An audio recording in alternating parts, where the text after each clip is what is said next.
ప్రీతికరమైనది. ఈ వైకుంఠ ఏకాదశి నాడు పాటించాల్సిన విధి విధానాలు ఏంటి? వైకుంఠ ఏకాదశి రోజున చక్కగా ఉదయాన్నే ప్రాతకాలంలో స్నానం సంధ్య అన్నీ చేసేసుకొని ముగించుకొని వీలైతే నదికి వెళ్ళి స్నానం చేయొచ్చు. కాకపోతే చలి ఎక్కువగా ఉండేటటువంటి కాలం శీతాకాలం కాబట్టి చలి చాలా ఎక్కువగా ఉంటుంది. ఒకవేళ ఆ సమయంలో ప్రాతకాలంలో నదీ స్నానం చేయలేని వాళ్ళు ఇంటి వద్దనే బావుల వద్ద కానీ లేదా కుళాయి నీరు కానీ ఇప్పుడు ఏది కుదిరితే అది అవకాశం ఏది ఉంటే అది దానికి చక్కగా స్నానం అవలంబించేసి మగవారైనట్టయితే వారికి సంధ్యావందన నియమాలు ఉంటాయి. అవన్నీ సంధ్యావందన నియమాలన్నీ పూర్తి చేసుకొని చక్కగా పూజా పునస్కారాలన్నీ చేసుకోవాలండి.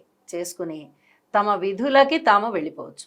ఒకవేళ ఇంటి పట్టునే ఆ రోజు ఉండేటట్లయితే స్వామివారి యొక్క నామాలని కీర్తించుకోవడం, స్వామివారి యొక్క చరిత్ర ఏదైనా చదువుకోవడం, ఇలాంటివన్నీ చేసి ఆహార నియమాలు ముఖ్యంగా పాటించాలి.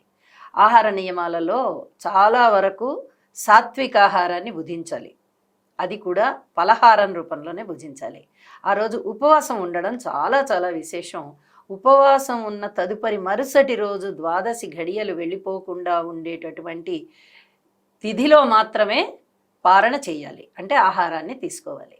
ఇలా తీసుకున్న తదుపరి ఇక మళ్ళీ ఇక ఏకాదశి వ్రతం ముగించుకున్నట్టు లెక్క అనమాట.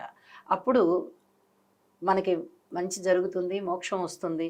ఇలా ఏకాదశి వ్రతాలు చేస్తే అని చెప్పి మనము భావిస్తూ ఉంటాము, దానికి తగినట్టుగానే తీసుకుంటాము. ఈ ఉపవాసం ఉన్నటువంటి ఏకాదశి రోజంతా కూడా పండ్లు పాలు తీసుకోవడం అనేది మంచి పద్ధతి. ఇంకా ఏమి నియమాలు పాటించాలండి అంటే భూశయనం చాలా మంచిది.